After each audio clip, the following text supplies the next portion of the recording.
दोस्तों 16 दिसंबर 2024 की शाम लगभग 5 बजे की बात रही होगी। उत्तर प्रदेश के आगरा का एक इलाका लगता है टेडी बगिया, और टेडी बगिया का एक क्षेत्र है इस्लाम नगर। दरअसल एक दुकान के अंदर एक अनियंत्रित टेम्पो अचानक से घुस जाता है, और जैसे अंदर जाता है तो उसके बाद एक 9 साल की लड़की होती है, उसके हाथ में चोट लग जाती है। बस इसी बात को देखते हुए कहासुनी शुरू हो जाती है। दरअसल जो टेम्पो है वो इसी बस्ती का है, इसी मोहल्ले का है, और जो टेम्पो चालक है वह भी इसी बस्ती में रहता है। अब जिसकी दुकान के अंदर टेम्पो गया था, उस व्यक्ति के बेटी के जब चोट लग जाती है तो वह पुलिस को सूचना देता है। कहता है कि साहब मुझे रोज रोज इन लोगों ने परेशान किया हुआ है, मेरी मदद कर दीजिए। पुलिस आती जरूर है, लेकिन पुलिस मौके पर आकर पूरे मामले की जांच पड़ताल करने के बाद उनको लगता है कि शायद इतनी बड़ी बात नहीं है, और दोनों पक्षों में समझौता करा दिया जाता है। समझौता हो जाता है इस शर्त पर कि कभी भविष्य में झगड़ा नहीं करेंगे। लेकिन अभी 2 दिन ही बीते थे, यानी कि 18 दिसंबर 2024 की सुबह लगभग 8 बजे के आसपास का वक्त था।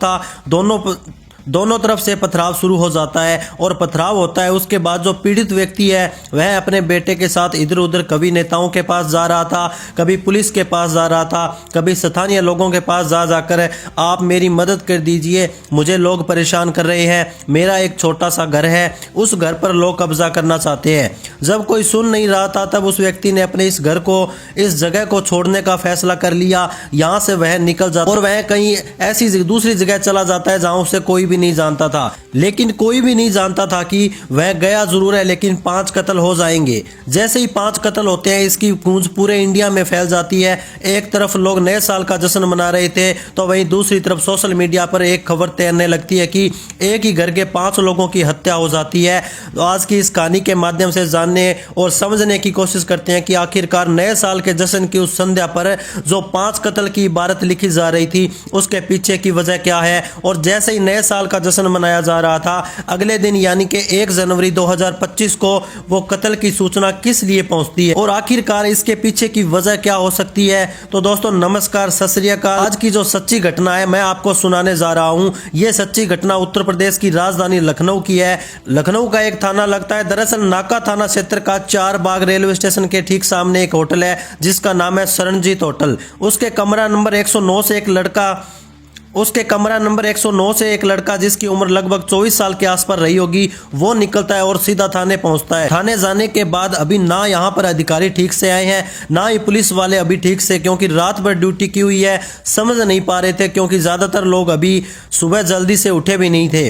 रात भर जो नए साल का जश्न मनाया था सब के सब आराम से सोए हुए थे। लेकिन इसी बीच में एक लड़का जब थाने जाता है, जाकर सूचना देता है कि फलाने होटल के फलाना नंबर में 5 लाश पड़ी हुई है। तो पुलिस वालों को उसे देखकर ऐसा लग रहा था कि जिस तरह की बातें कर रहा है जैसे वो मजाक कर रहा है। उसको जब पूछा जाता है कि तुम क्या कहना चाहते हो, वो कहता है कि शरणजीत होटल के कमरा नंबर 109 के अंदर 5 लाशें पड़ी हुई है, आपको जाकर देखना चाहिए। पुलिस इस सूचना को बहुत गंभीरता से लेती है। पुलिस जब सूचना मिलने के बाद सीधा होटल में पहुंचती है। रूम नंबर 102 की तरफ जब रुख किया जाता है तो वाकई सचमुच वहां पर 1 जनवरी 2025 की सुबह लगभग 8:30 बजे के आसपास का वक्त रहा होगा। 5 लाशें एक ही कमरे के अंदर एक ही जगह पर देखी जाती है। चारों तरफ ब्लड फैला हुआ था। बस पुलिस की सांसें वहीं की वहीं अटक जाती है। थोड़ी देर में यह सूचना उच्च अधिकारियों तक पहुंच जाती है। अब एसीपी हो, डीएसपी हो या एसएचओ हो, भारी पुलिस बल, फोरेंसिक टीम, तमाम अधिकारी वहां पर पहुंच जाते हैं ये पड़ताल करने के लिए आखिरकार माजरा क्या है। दरअसल जैसे ही 5 लाशों की सूचना मिलती है तो पता चलता है कि किसी का तो गला दबाया गया है, और किसी के हाथ की जो कलाई थी उसे किसी धारदार चीज से काटा गया है। सब के सब मारे जाते हैं या कि 5 मारे गए हैं। अब इस कहानी के बारे में जब जानने की कोशिश कर रहे थे तो पता चलता है कि ये जो परिवार है वो उत्तर प्रदेश के आगरा का एक इलाका थाना ट्रांस यमुना थाना क्षेत्र का इलाका लगता है। टेडी बगिया वहीं का मोहल्ला है, बस्ती है इस्लाम नगर। दरअसल वहां के रहने वाले जिस परिवार के जो मुखिया है, जिनका नाम मोहम्मद बदर उर्फ बदरुद्दीन, जिनकी उम्र लगभग 50 साल के आसपास रही होगी, उनकी पत्नी जिनका नाम आसमा है, जिनकी उम्र लगभग 40 के आसपास है। सबसे बड़ा बेटा है जिसका नाम अरशद है, जिसकी उम्र 24 साल के आसपास है, और इसके बाद उनकी बेटी जो सबसे बड़ी है जिसका नाम आलिशा है और उम्र उसकी 19 साल है। दूसरे नंबर की बेटी रहीमन जिसकी उम्र 18 साल, तीसरे नंबर की बेटी अक्षा जिसकी उम्र 16 साल है, और चौथे नंबर की बेटी आलिया जिसकी उम्र 9 साल है। ये जो महिलाएं हैं इस घर की, यानी कि 4 बेटियां और पत्नी, उनकी लाशें पड़ी हुई है। बेटा मौके पर ही था, जिसने बताया जाता है कि दावा किया जा रहा है कि नाका थाने में जाकर वही सूचना देता है, लेकिन जो घर का मुखिया है जिसका नाम मोहम्मद बदर उर्फ बदरुद्दीन है, वह कहां है। उसके बारे में पूछा जाता है तो पता चलता है कि वह चारबाग रेलवे स्टेशन की तरफ गया है। अब यहां से कहा गया कि ऐसा दावा किया जाने लगता है कि वह भी अपनी जान देने के लिए गया है। जान क्यों देना चाहता है और वह लड़का आखिरकार वजह क्या है। जब लड़के की बात पूछी जाती है तो कहता है कि यह सब कत्ल मैंने ही किए हैं और पिता इसमें शामिल थे, यानी कि पिता ने और बेटे ने दोनों मिलकर 5 कत्ल कर देते हैं, और 5 कत्ल कर देते हैं, 4 बहनों का और एक उनकी माँ का। अब इस बारे में पूछा जाता है तो दरअसल मोहम्मद बदर उर्फ बदरुद्दीन जो होता है वो उसका बेटा यहाँ आगरा में रहते हैं, और आगरा में रहने के बाद फेरी का काम करते थे, कपड़े की फेरी लगाते थे। उसी से परिवार का भरण पोषण कर रहे थे। लेकिन जब मीडिया वाले आगरा के उसी इलाके में इस्लाम नगर में पहुंच जाते हैं और जानने की कोशिश कर रहे थे आखिरकार तुम्हारे मोहल्ले के रहने वाले मोहम्मद बदर और उसका बेटा अरशद, इन्होंने 5 कत्ल कर दिए हैं, क्या वजह हो सकती है, तो स्थानीय लोगों का दावा शुरू हो जाता है। मीडिया में उनके बयान आने लगते हैं कि दोनों ही बाप बेटे झगड़ालू किस्म के थे, किसी ना किसी से झगड़ा करते ही रहते थे और इसी झगड़े की वजह से ही वह 5 कत्ल कर देंगे। इस बात का यकीन नहीं हो रहा था। इससे पहले कि लोगों की बात लोगों तक पहुंचती, इससे पहले कि इनकी बातें दुनिया के लोग समझ पाते, तभी एक सोशल मीडिया पर वीडियो तेजी के साथ वायरल होने लगता है। इस मोहम्मद बदर के बेटे का जो सूचना थाने में दिखाया गया था, दरअसल वो कहता है कि हमारे पास एक छोटा सा घर है और उस घर पे बस्ती के लोग कब्जा करना चाहते हैं और हमने उस पर अपने घर को बसाने के लिए तमाम कोशिशें की। इस स्थानीय लोगों से मदद मांगी, पुलिस से मदद मांगी, कोई सुनने को तैयार ही नहीं था। जब हमने चारों तरफ से रास्ते बंद हो चुके थे तो यहाँ से निकल आते हैं और निकलने के बाद वो इस ठंडी ठंडी जगह में सड़क पर सोने को मजबूर हो रहे थे। छोटे बच्चे वो जो है किस तरह की परेशानी उठा रहे होंगे आप सहज ही अंदाजा लगा सकते हैं। स्थानीय लोग कितने बदमाश किस्म के हैं, वो नकली नोटों का कारोबार भी करते हैं। तमाम जो भी अपराध होते हैं वो सारे अपराधों में संलिप्त होते हैं।